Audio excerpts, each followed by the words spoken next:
everybody. It's hard to believe that we have reached the stage of proceedings where we just have 2 sessions to go. It is my great pleasure to announce the first. It's a closing keynote from a woman who really has been at the heart of efforts to speed up the global energy transition for many, many years. Damilola Ogunbiyi. She is a special representative of the UN Secretary General. She's co-chair of UN Energy. She's chief executive of the Sustainable Energy for All group, which is the UN group that works on achieving sustainable development goal number 7, access to affordable, reliable, sustainable energy for all by 2030. Please join me in welcoming Damilola Ogunbiyi. Thank you.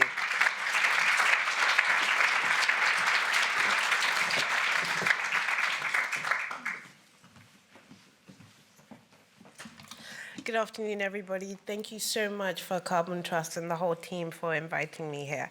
I'm always excited to speak about energy transition, especially accelerating it. And that is because I feel like a lot of us that are talking about it or in the sector don't really have the full point of view. There's the energy transition in the global north, and then there's the energy transition in the global south. And those are 2 different things. And even within that spectrum, there are 20 or 25 different ways of how countries are actually going to transition into clean energy. In the global north, it is a conversation about efficiency, maybe even less regulation to make sure some of these grids are built faster, increasing and changing from a dirty fuel to something cleaner. While in a lot of places in the global south, it's about having access to electricity at all, and having a one-in-the-lifetime opportunity to making sure that that electricity from the beginning is clean. And I think we sometimes miss that. The other thing that I think is really important is for us to realize that if people have to come on the ladder, and when we talk about energy, I'm talking about electricity and clean cooking, it means that the global north has to use less for the global south to thrive. And I think that's also just a moral thing. When we talk about getting access to electricity, it isn't about a solar lantern. It's about enough electricity to be productive, to be useful, and to really transform into economic growth. So I'm really happy that the conversations today have been on kind of AI technology to enable this, reaffirming the UK's position. I'm really excited to have my predecessor, Rachel Kite here, who's done many more amazing things since then, being selected as the champion to say the UK is ready for this challenge. I think the face and the leadership you put in roles are very exciting. I think it's also important as we kind of clap that, out of the 2 trillion of investment, 3 trillion of investment, 2 trillion went to clean energy. Yes, that is great, but we don't talk enough about 15% of that going to developing and emerging economies and less than 1% going into the African continent, right?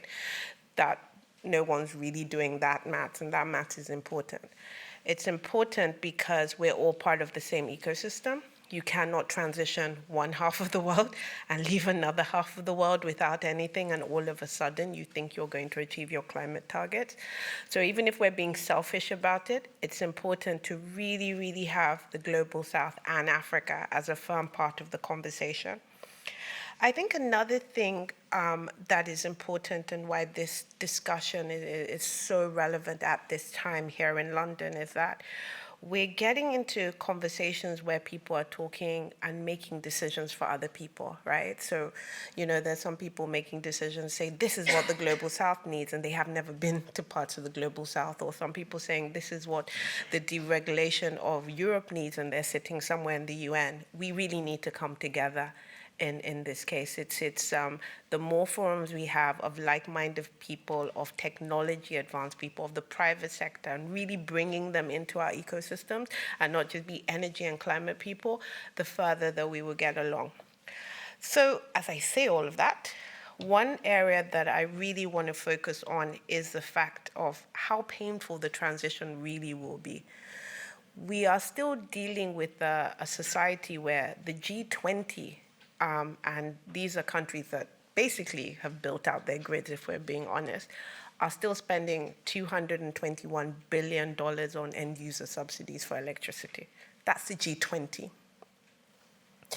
So when we sit down and say subsidy is a bad thing, it really baffles me that, okay, so for the most sophisticated, richest economies in the world, you realize that affordability is an issue for your population. But for economies that are the most vulnerable populations, then we have to try and do this without subsidy. It doesn't add up. It doesn't add up at all. And just to bring that 221 billion in context in 1 year, the whole of Mission 300, which I'm going to talk about, has $40 billion for the whole of Africa.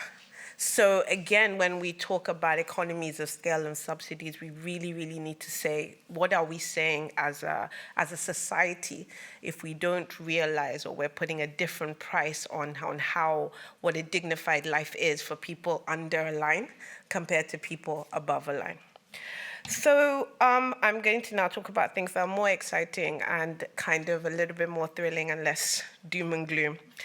I'm very privileged to be part of a program called Mission 300, and that is really supporting the World Bank and the African Development Bank's target to provide access to 300 million out of the 600 million Africans that don't have access to electricity at all. The program for me was very exciting because I always tell people I'm one of the few human beings that had to go through a World Bank and AFDB process in country. And it's 2.5 years of my life I just cannot get back. I think I saw my daughter being born and then she was 3. And it really, really is that tough. And I say this because I'm sure in your discussions you do understand the importance of government and policies and regulations, but what a lot of people don't talk about is just the support the government needs to get through a process for them to borrow money to help themselves. That is really how it is. In the case of Nigeria, when I led the largest energy access program in Africa, there were 24 to 26 of us, because 2 dropped out, that we had to fly back to help us negotiate. It cost Nigerian government between 3 and 5 million, if I'm going to be really, to go through that entire process. And you have to think of yourself, does Sierra Leone have that money? Or is it DRC? Who will be able to negotiate? And so working with the banks to say, how do you make your processes a little bit more palatable for governments to be able to access, at the same time making sure the governments stick to what they say they're going to do in terms of the policies and the regulations. But one of the things that I can definitely tell you is projects drive policies on the continent. You are not going to get a perfect policy until you have something you can show.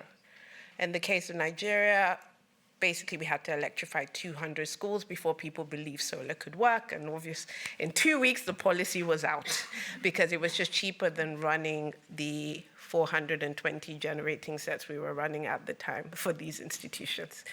And that is what we have to feed into. What do governments have to see to be able to give them the choice to say, I'm going to spend my ideal allocation on energy instead of health or education or all the other competing aspects during a debt crisis? And so thinking through that, working around that with the banks have been really, really exciting. But it can only work if we really all come together. Again, I was happy Rachel was with us in Tanzania about a week ago, where we brought all the, I think, 26 African heads of states, pretty much all the philanthropies and the countries that were really serious to help Africa together and say, look, how are we going to do this together? It is not worth it, again, putting my Nigerian government hat on. I cannot have 25 donor meetings a week with people saying I have 500,000, 200,000, all the way to I have 350 million. It doesn't work. There needs to be people coming together to say, okay, we're going to come with one package for you. AFDB, World Bank, IFC, we're going to make sure our processes even talk to each other to allow us to really access this. But having said that, I am really, really excited about the future ahead. I'm really excited about especially what the UK is trying to do. But I just plead to everybody in this room who are some of the smartest people in the energy sector, that when we're thinking about these solutions, it is normally very focused on the global north, but it's important to bring the global south into this discussion.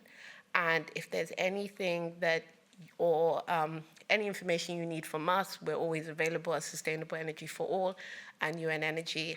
And I think I still have some time, which is really good because I'm Nigerian, so I'm always talking. Just like to say thank you for listening to me and look forward to the rest of the discussion.